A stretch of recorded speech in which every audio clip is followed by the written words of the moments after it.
coisa que eu vou tentar expressar para os irmãos. Eu tenho uma dificuldade, porque se eu ler todo o texto, vai ficar uma coisa engessada, né? Então, mas eu não sei se eu vou conseguir falar com clareza tudo aquilo que eu estudei, que eu vi por essa semana. E eu queria começar com os irmãos, lá em Efésios, capítulo 5.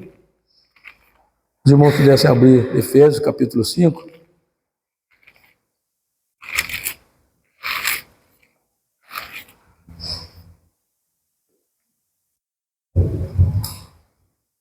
No verso 2, ele fala assim: e andai em amor, como também Cristo nos amou e se entregou a si mesmo por nós. E a ênfase agora é na parte B do versículo, que diz: como oferta e sacrifício a Deus em aroma suave. Nós temos estudado Efésios na quinta-feira,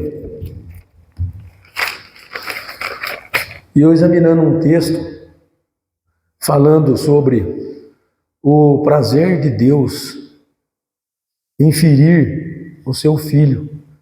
Eu achei aquele texto muito profundo, muito interessante, e eu quero pedir a ajuda de Deus para ver se eu consigo compartilhar com os irmãos com relação a esse título: o prazer de Deus em ferir o seu filho. Numa quinta-feira, eu estava nesse versículo aqui que nós estamos caminhando na carta de Efésios, e eu fiz uma associação desse termo oferta, né, como oferta e sacrifício a Deus, aroma suave, né? A gente sabe que é muito desagradável quando você está em algum lugar, ou passa em algum lugar, né? Todo mundo já teve essa experiência, né? De sentir um odor, um cheiro ruim, né? Se você vai quebrar um ovo, por exemplo, o ovo está choco, que causa uma certa repugnância, né? Uma coisa quando fede é ruim. Mas o oposto também é verdadeiro, né? Quando você chega num lugar e tem aquela fragrância, aquele cheiro gostoso, né? Um perfume agradável, ou um cheiro de algum alimento que está sendo feito, né? Quando você passa em frente à Nestlé ali na Dutra, por exemplo, vem aquele cheiro de chocolate gostoso, né? A vizinhança aqui deve ser muito privilegiada, deve ficar, sei lá, talvez enjoe também, mas que é gostoso né? Aroma suave. E aí eu associei esse aroma suave à oferta do sacrifício de Cristo a Deus. E aí a gente vai até lá, Isaías 53. Isaías 53. Irmãos, esse é um assunto e é uma passagem bíblica que eu acredito ser do conhecimento. Eu acredito ser do conhecimento, né, da maioria de qualquer pessoa que se diz cristã, né? Mas sempre vale a pena a gente se aprofundar mais nessas verdades.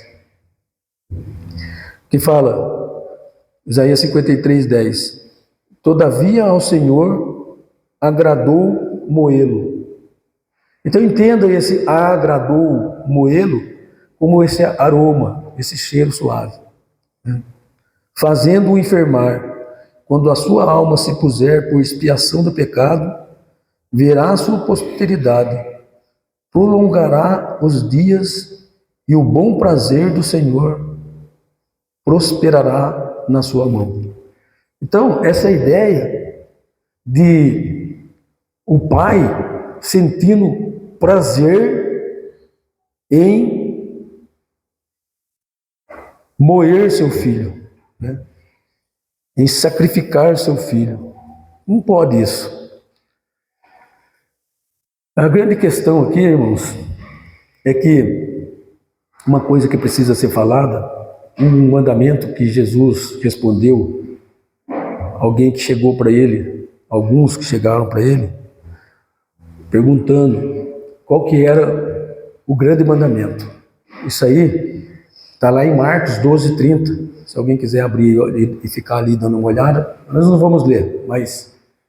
E ele falou assim: ouve, ó Israel, o Senhor nosso Deus é o único Deus. Né? Respondendo a quem perguntou para ele, que já conhecia também essa passagem, né? Mas ele respondeu ali: amarás o Senhor de toda a tua alma, de todo o teu coração, de todo o teu entendimento, de toda a tua força, com toda a tua força. Esse é o mandamento, o grande mandamento. Eu não vou falar o segundo vai ser uma consequência disso tudo, né? Mas o grande mandamento é esse. E quando ele fala desse grande mandamento, o que significa isso? Significa uma coisa que parece que soa mal, talvez não para nós que temos clareza disso, mas se você for falar para uma outra pessoa qualquer, parece um narcisismo, né? Parece uma coisa, se eu falo assim, ó, eu me amo, né? Eu amo o meu nome. Você deve me amar com todo o seu coração. É uma coisa... E Deus faz isso. Mas Ele pode reivindicar isso. Aliás, Ele tem que reivindicar isso. Qualquer coisa fora disso é anormal. Ele é o ser que deve ser amado de todo o coração, de toda a força, de todo... É isso que o ser humano e toda criatura, toda a criação, um ser infinito, né? Então, é uma reivindicação de direito. E além de que, ele não faz isso por narcisismo, é porque é fato, é real. E o ser humano vai bem quando faz isso. Então é para o nosso bem.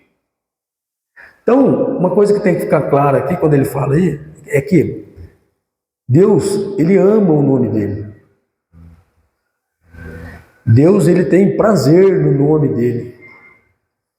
Deus, Ele tem prazer na glória dEle.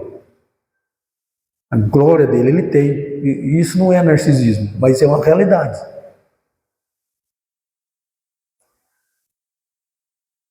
E o fato é que,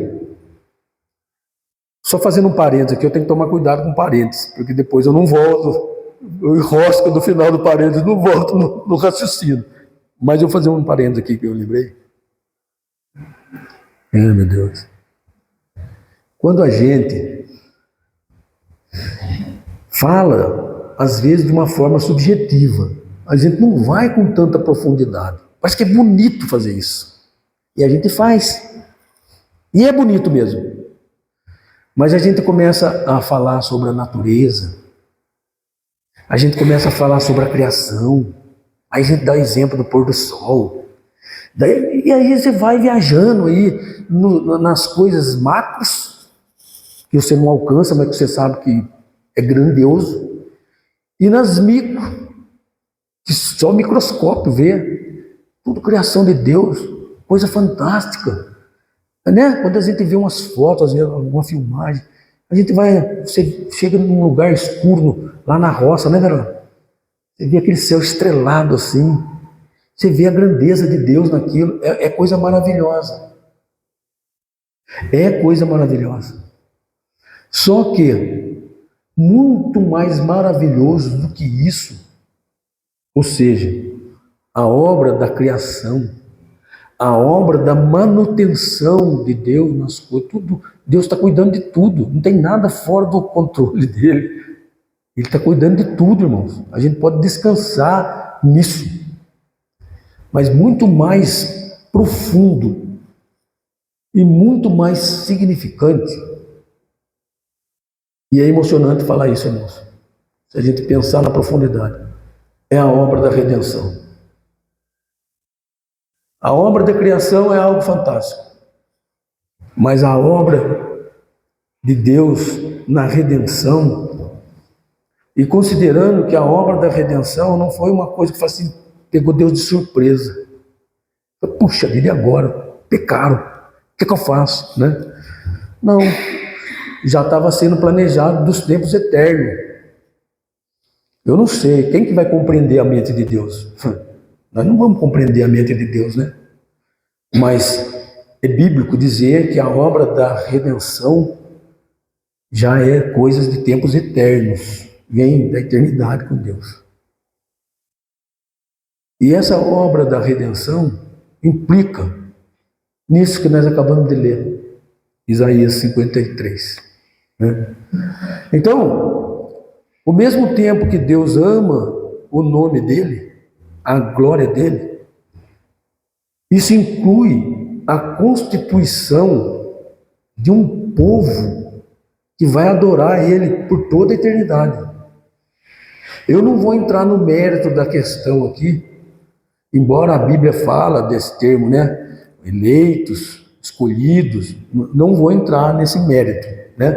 Quem quiser entender que tem, entenda. Quem quiser entender que a salvação é para todos e aqueles que receberem, aceitarem, fazem parte, mas de qualquer forma, Deus está preparando um povo, né? Eu vou usar esse termo, eu tenho que usar. Ele elege um povo, né? Ele escolhe, ele separa, por quê? Igreja, o termo igreja vem de eclésias, que significa chamados, separado. Então, essa obra da redenção é pegar esse povo que vai o adorar por toda a eternidade, que já começamos, né? E aí, a gente se vê diante de uma situação meio que assim, humanamente falando, problemática. Porque ao mesmo tempo que Deus ama o nome dele, ao mesmo tempo que Deus ama a glória dele, ele pega um povo, né, que desdenha o nome dele. Isso tem sido desde que o mundo existe, né? Se for olhar desde Adão e Eva e vem a geração. E eu não estou falando daquele povo que rejeita o nome de Deus. Eu estou falando de um povo que sacrifica no altar, entendeu? Que chama Deus de Jeová, né? Javé, o Senhor, é a força, o Senhor é tantos nomes que tem para Deus, né? Mas desdenha. Porque, irmãos, se nós cabalmente cumpríssemos esse mandamento, amar a Deus com todo o nosso coração, de toda a nossa alma, de todo o nosso entendimento, de todas as nossas forças, né? Se a gente cumprisse isso integralmente, nada traria maior alegria para nós do que ver o nome de Deus sendo exaltado, sendo glorificado, mais pessoas se curvando diante desse Deus. Agora, pensa, em que medida isso causa realmente um impacto na nossa vida? Quanto que a gente tem esse apreço, esse desejo, essa vontade? Está relacionado, está diretamente relacionado com o amor a Deus. Ao mesmo tempo, nós seríamos assim, ficaríamos angustiados, ficaríamos irados, ficaríamos tensos quando nós víssemos qualquer coisa, em qualquer lugar, em qualquer momento, que aviltasse o nome desse Deus, quer dizer, desprezasse o nome de Deus. Então, amar a Deus sobre todas as coisas implica tudo isso. E isso, olha, por mais piedoso que alguém possa ser, e há muitas pessoas nesse mundo de um coração muito piedoso. Aliás, um dos motivos, além da graça e da misericórdia do nosso bom Deus, de estarmos aqui hoje, é porque pessoas piedosas viveram a piedade, viveram e transmitiram essa verdade para nós. Mas por mais piedoso que uma pessoa possa ser, há um conflito nessa questão de Deus amar o seu nome amar a sua glória, zelar por isso, e ao mesmo tempo, ele tem que ter a compaixão e a misericórdia desses pecadores. Entende? Parece que é uma música, o autor vai dizer aqui, parece que é uma música, porque a música, ela fica equilibrada, ela dá uma sinfonia boa, quando ela é bem organizada, né?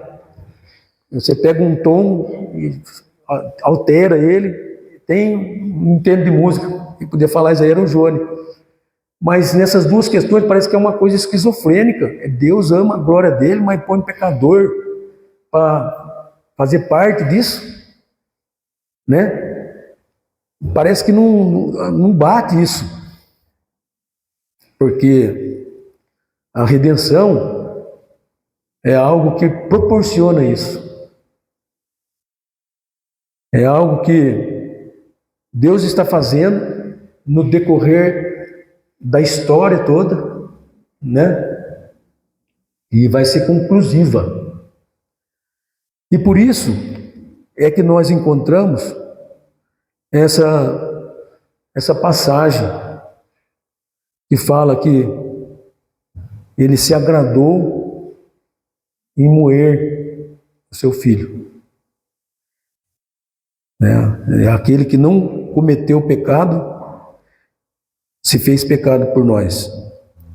Isso vai acontecer também. Eu gostaria de desafiar os irmãos aí a achar na sua Bíblia o livro de Sofonias. Desafiar vocês e eu, né? Vai lá, é o 5º livro de trás para diante, depois que você acha Mateus. Aliás, o 4º.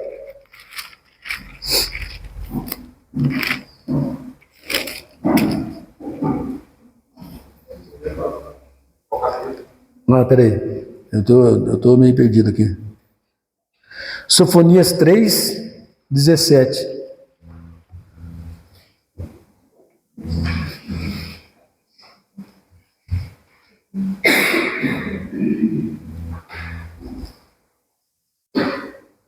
A gente pode concluir, irmãos, que Deus, ele lança fora tudo que possa impedir, né, a exuberante alegria sobre o povo dele. Esse povo que eu estou dizendo que avilta o nome dele. 3,17 o verso. Então, Deus, ele lança fora, ele tá trabalhando para isso. Tudo que possa impedir essa exuberante alegria, porque é duas coisas que a gente está refletindo aqui. É o amor de Deus sobre o seu nome, sobre a sua glória, né? E a alegria, a satisfação. Parece que uma coisa assim meio contraditória, né? Um paradoxo. A alegria que Deus tem num povo que avilta, né? Torna vil a glória dele. Porque é isso que acontece. Toda vez que as nossas afeições são voltadas para qualquer outro tipo de coisa, por mais justificável que seja, né? Devo amar a minha esposa, lógico. Mas se ela for mais afeição para mim do que Deus, eu tô rebaixando essa glória. Quer dizer, não é que eu não vou conseguir rebaixar a glória de Deus, mas é como se eu estivesse rebaixando a glória de Deus. E por vezes, eu não sei, cada um sonda o seu coração. Eu me ocupo muito de sondar o meu, né? Vou gastar um bom tempo para olhar e ver o quanto às vezes eu estou nessa condição. A nossa afeição está maior em Deus, e pensa na afeição em Deus nesse sentido que eu falei: amar a Deus de todo o seu coração, de toda a sua força, de todo o seu entendimento, buscar aquilo que glorifica Ele, sentir dor e pesar por aquilo que não glorifica Ele, que avilta o nome dele, né? Despreza o nome dele, rebaixa o nome dele. Então, esse é o dilema. Esse é o grande dilema. E ele fala aqui em Abacuque 3:17: o Senhor teu Deus está no meio de ti, poderoso para salvar-te. E aí o que vem aí? Olha que bonito isso. Ele se deleitará em ti com alegria. Como dizia o pastor Denizete, é profundo, né? É profundo, né? Eu fico pensando que coisa assim, mais assim, parece que incoerente, né? Como é que pode Deus se alegrar em alguém que, com muita ou com pouca ênfase, né? Não sei, com tal frequência, em maior ou menor escala, avilta o nome dele. Mas é esse Deus, irmãos. Por isso que eu disse que a obra da redenção é algo de uma profundidade indescritível. A obra da criação, a gente olha ainda e vê, e sabe que Deus é poderoso para fazer, mas a obra da redenção é alguma coisa que parece assim, de uma certa forma, não faz sentido, é uma coisa só por Deus mesmo, seria muito mais assim, apropriado. Seria muito mais apropriado se Deus lançasse todo mundo nas profundezas do inferno mesmo. Isso ia glorificar Ele. Deus é glorificado quando um pecador se arrepende e salva, mas Ele é glorificado também quando Ele condena e manda e lança fora o pecador. E aí às vezes eu fico pensando, irmãos, se Deus encerrasse todo mundo, né, como está escrito lá em Romanos, né, todos pecaram, destituídos estão na glória de Deus.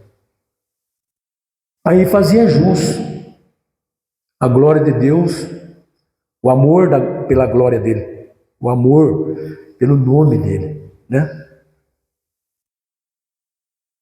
Mas a misericórdia de Deus quis isso, irmãos. Quis que ele moesse seu filho. O castigo que nos traz a paz estava sobre ele. E sobre as suas pisaduras nós fomos sarados, curados. Para a glória dele. Para a glória dele. Deus,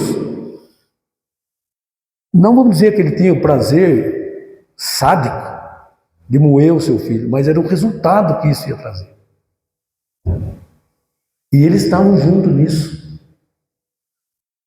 Porque Jesus, uma certa vez, ele falou: eu te glorifiquei na terra, fazendo aquilo que o Senhor desempenhou que eu fizesse. Essa era a obra de Cristo.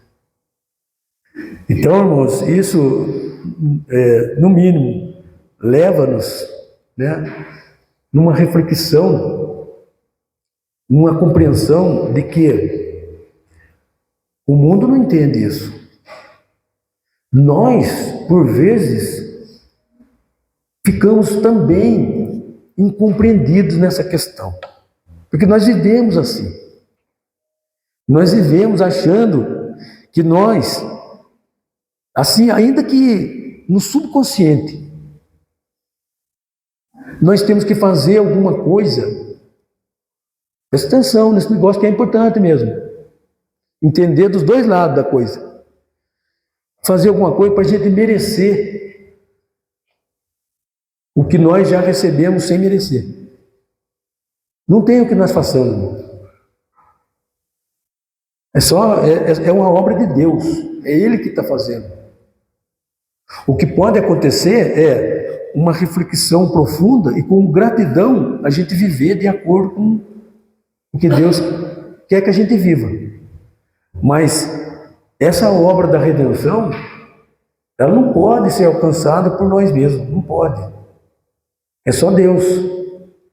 E como gratidão em resposta a isso, e eu acho que isso é muito mais produtivo, porque não fica uma coisa maquiada, uma coisa falsa.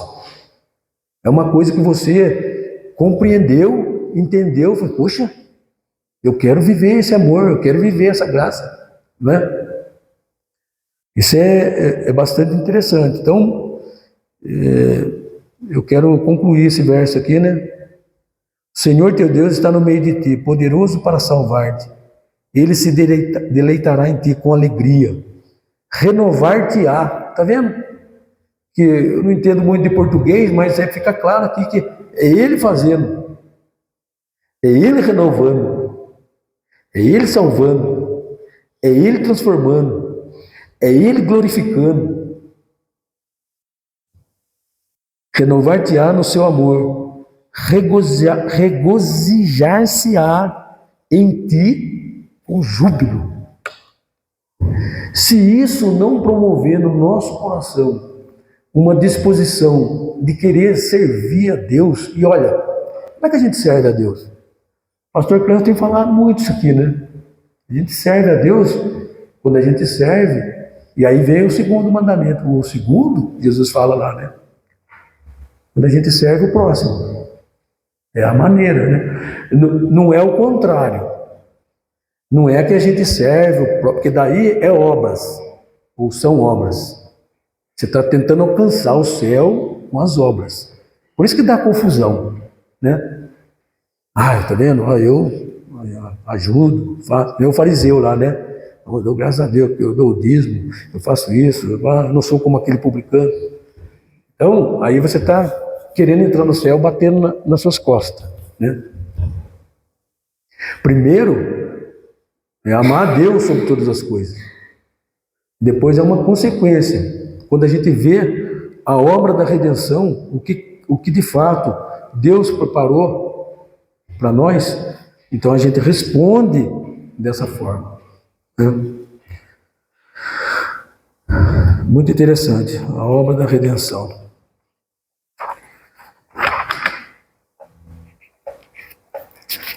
Eu gostaria de concluir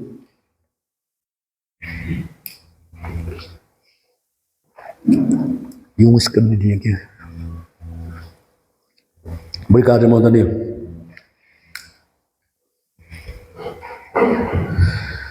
Eu gostaria de ler uma pequena história aqui.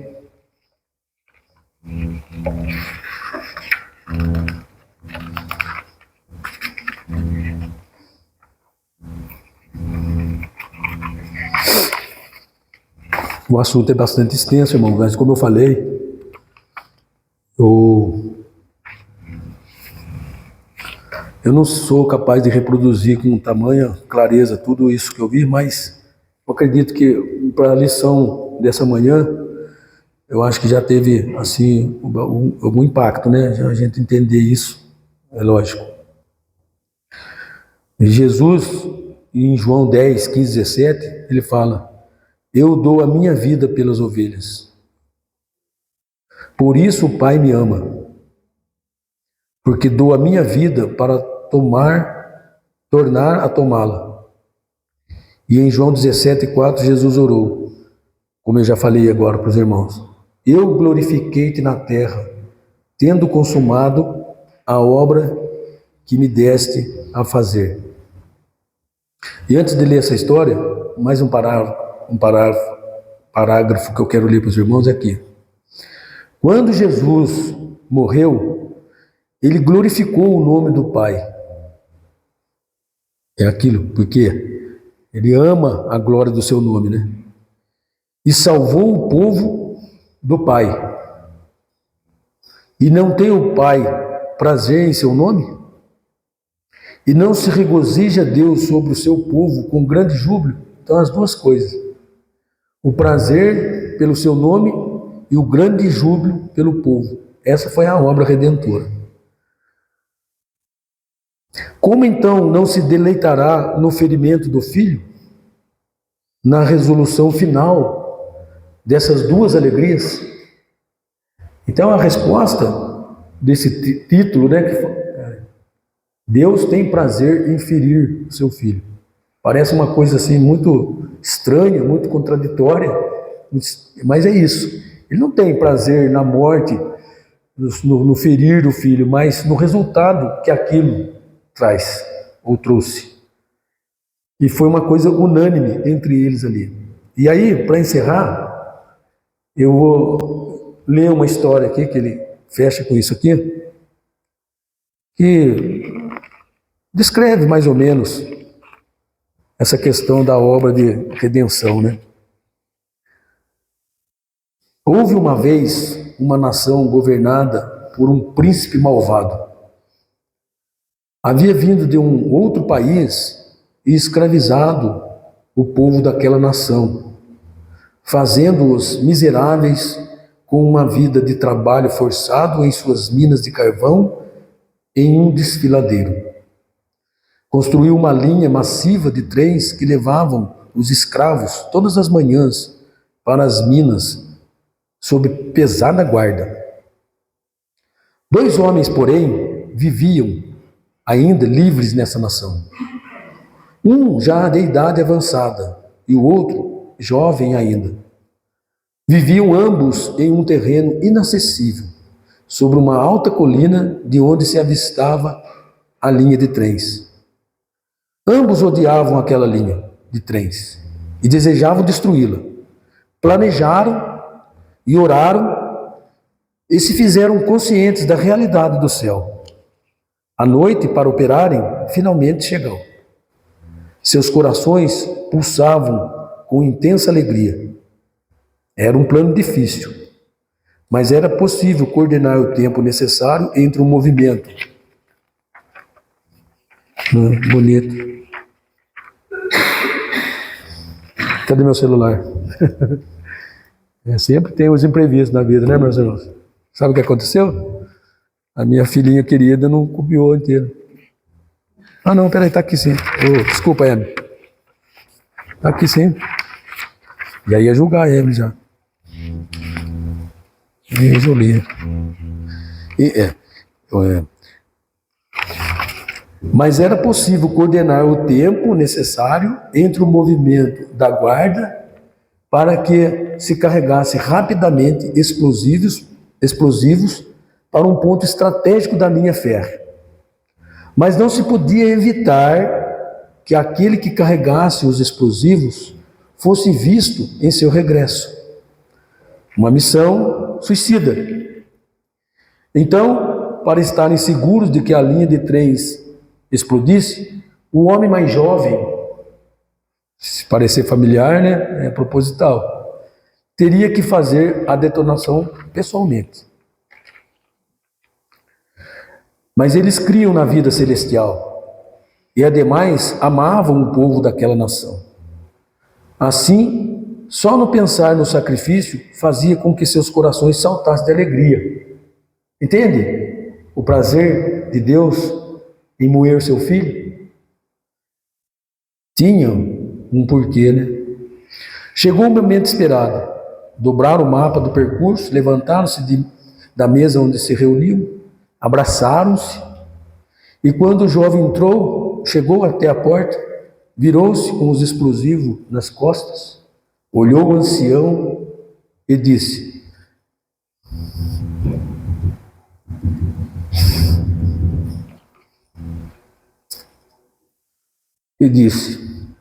eu amo, Pai. E o ancião replicou com imenso júbilo: eu também o amo, filho.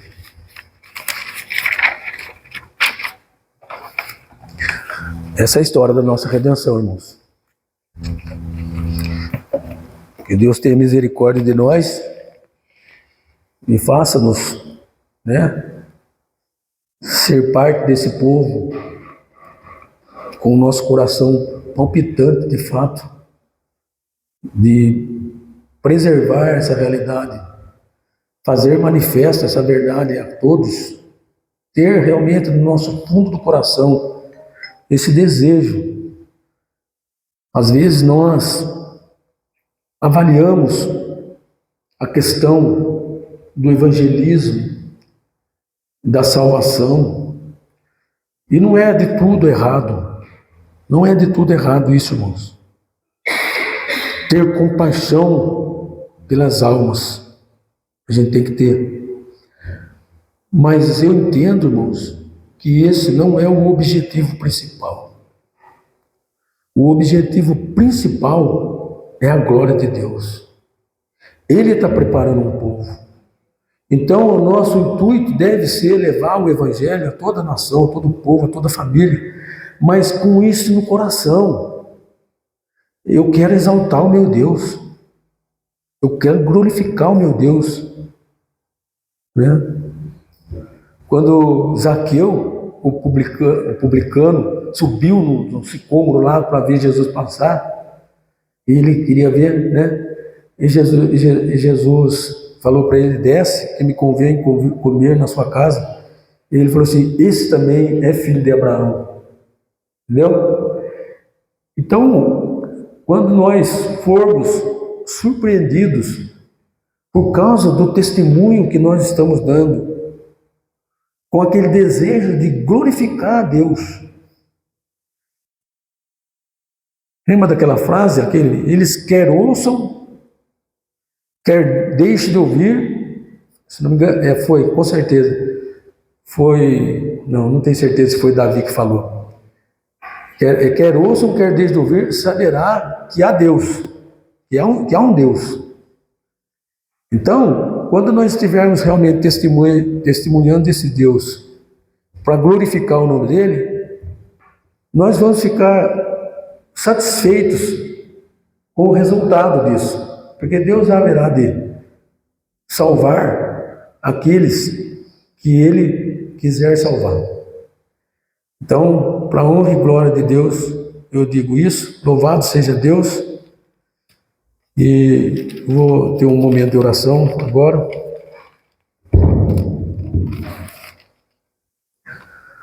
Senhor nosso Deus, nosso Pai, nós te agradecemos, ó Deus, por essa manhã que o Senhor tão graciosamente nos conduziu para estarmos aqui juntos,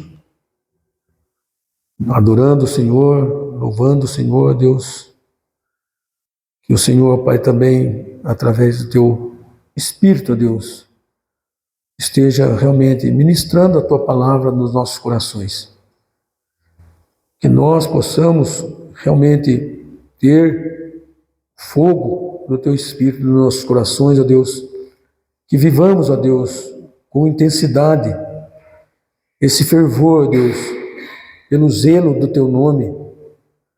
Busquemos, ó Deus, cada dia mais agradá-lo em tudo, reconhecendo, ó Deus, que a obra da nossa salvação é a obra da Tua misericórdia, do Teu amor, da Tua compaixão, entendendo, Deus, que um custo alto, quando o Senhor, Deus, se agradou em moer o Seu Filho, Pai, naquela cruz.